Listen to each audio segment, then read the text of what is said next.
Good afternoon, class. So, this is our next topic in Mobile Application Development 1, Unit 2. So, this is actually topic number 3.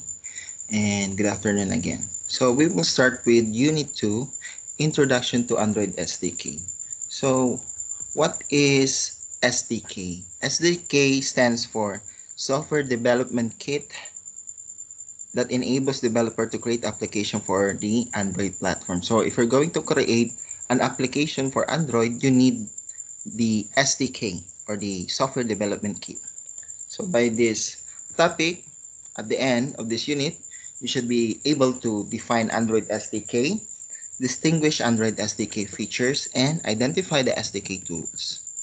So some of the Android SDK feature include the following: offline mapping, so dynamically downloading maps for more than 190 or 190 countries in over 60 languages. You also have dynamic markers. You can update the position of the icon dynamically in the map. So as you can see, the map, all right? So you have also the API capability. So it's easier to help you migrate from Google Maps Android API.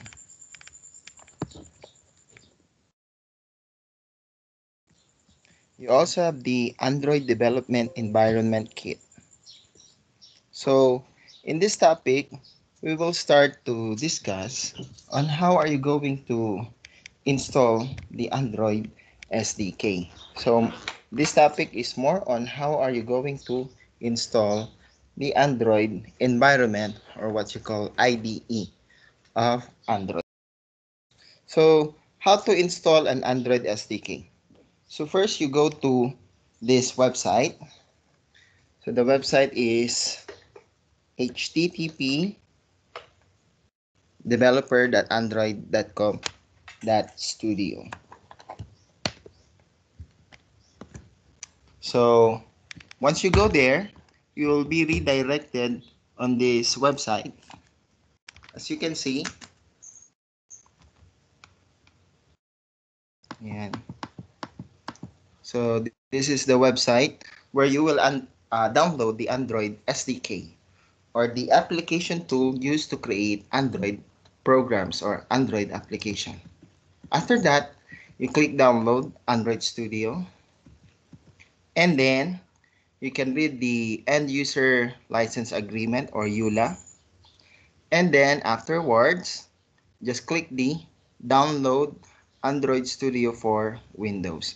So you can also read the policies and rules, that it would be better. So after you read, just click download.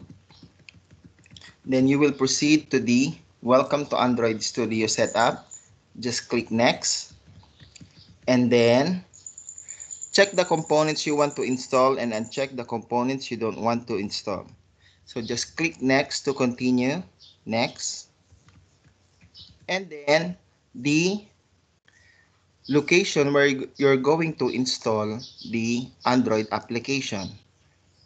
In this example, the default is the location, or the default location where the Android Studio is installed, is in the C drive, inside the program file folders, inside the Android folders, and inside the Android Studio folder. So if you don't have any other file location that you want to install, you can use the default. Then click next. Number 6. Okay. So click the start menu folder in which you would like to create the program shortcut. So you can also enter the name to create a new folder. So click, type the name of the folder where you want to install the Android Studio. So by this default, the name is Android Studio. Then click install. Once you click install, you will see the progress bar, which indicate that the program is already installing, at kung nasaan na siya, kung malapit na ba siyang matapos.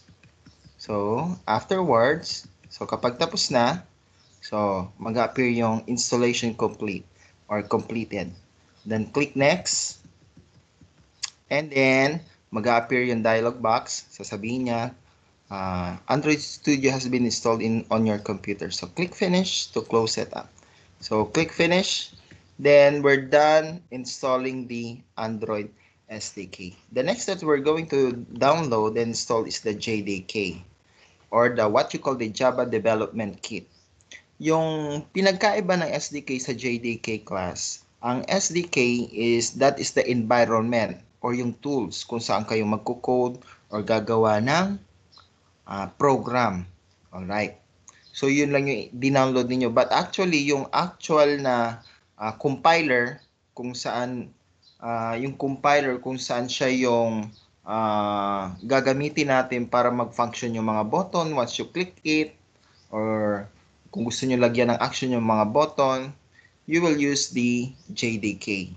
So JDK stands for Java Development Kit. So you can download it on this website. So that is https://www.oracle.com /java technologies java se -download.html. So afterwards, i-redirect kayo sa website. Ito yung itsura ng website no, kung saan madadownload ang JDK. That is Java SE download. Actually, ang Java is pagmamayari siya ng Oracle. So click download. Then after that, ang i-click ninyo ito, yung JDK download. Once you click that, i-redirect kayo sa another web page. Then on this web page, choose Windows 64 installer. So ito yung 64-bit. Kasi most likely yung mga computer ngayon is made from an architecture 64-bit. So afterwards, just click this. Yan yung may download na icon. IDK, one port, the version, and the type of architecture of your PC. So i-click ninyo yan. Once you click, then automatically pag na-download na, just click install. Then lalabas yung dialog box ng JDK. Welcome to the installation wizard of Java SE Development Kit version 14.0.2. Then click next. Once you click next, okay, yung destination folder kung saan nyo i-install ang JDK. Then click next. Then yung progress bar that will tell you if the application has been already installed, o yung progress bar niya. And then once you install, mag-a-appear na yung successfully installed 64-bit. And then close. And then ang susunod na gagawin ninyo ay you need to locate the location where the bin folder is located. Yun yung folder kung saan naka-install yung executable files ng JDK. Para mag-work ang JDK, yun ang ginagamit yung executable file, which is stored in this location. So hanapin ninyo kung nasan yung bin folder ng JDK. But usually, nandito na example kung saan nyo mahanap. Nasa C drive, sa loob ng C drive, under Program Files folder. Then sa loob ng Program Files folder, merong Java folder. At sa loob ng Java folder, meron na naman ulit na folder which is the JDK-13.0.2. And then inside that folder is the bin folder. So ito yung kailangan natin. So usually, yung buong path na yan, location path, you're going to copy that kasi later on gagamitin ninyo yan para ma-detect ng computer na may naka-install na JDK. So, next is type this PC on the search box. Kung makikita ninyo sa baba ng inyong taskbar, and then on the search box, type this PC. So, ito yung mag-a-appear na icon. Once you click that, this PC, click the properties. So, ganito yon. Ayan. So, makikita ninyo. So, after you click this PC, click Properties. Nandito siya sa baba ng Windows taskbar. So, itatype nyo this PC. And then, i-click ninyo tong icon na to, this PC, or you can click Open. Then, after that, itapat nyo dito yung inyong pointer. Then, right-click para lumabas yung submenu. Then, select Properties. And then, afterwards, Ang susunod ay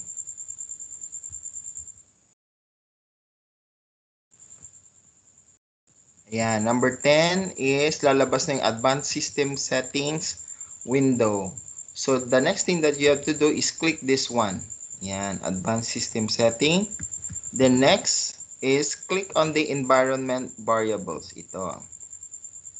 And then click new. Ito, i-click ninyo yung new. Then next, click OK. Then mag-a-appear itong dialog box na ito. So sa first text box, sa variable name, ang ilagay ninyong entry is Java, all caps, underscore home. And then yung kanina, yung location path na kinapi ninyo, dito nyo ipipaste.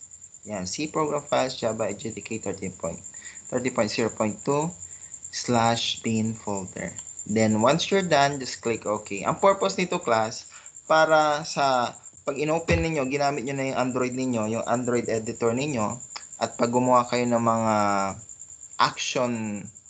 action code, or let's say yung mga para magkaroon ng action yung mga buttons ninyo, hahanapin ng Android kung saan naka-store yung executable files ng JDK. So dito niya hahanapin.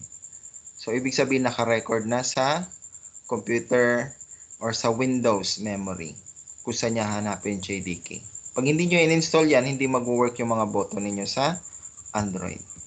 Alright. So, what are the elements of Android SDK? Services. Okay. In Android is a background process are typically used for processes that are ongoing or that take a significant period of time.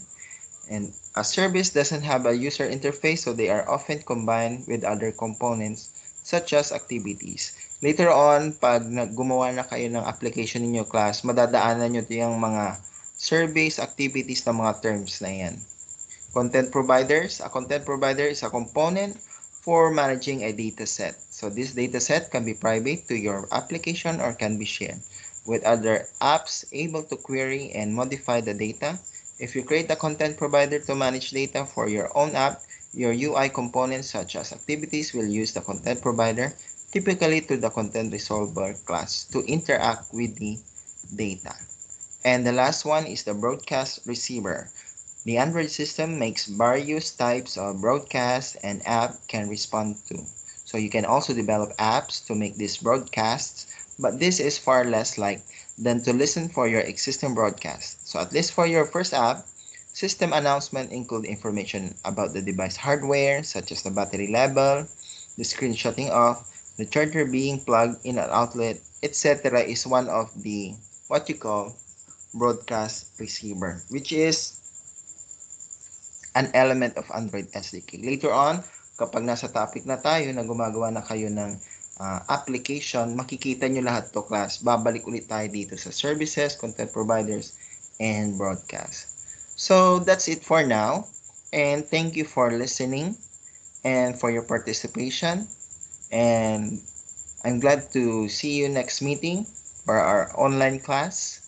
And take care and God bless.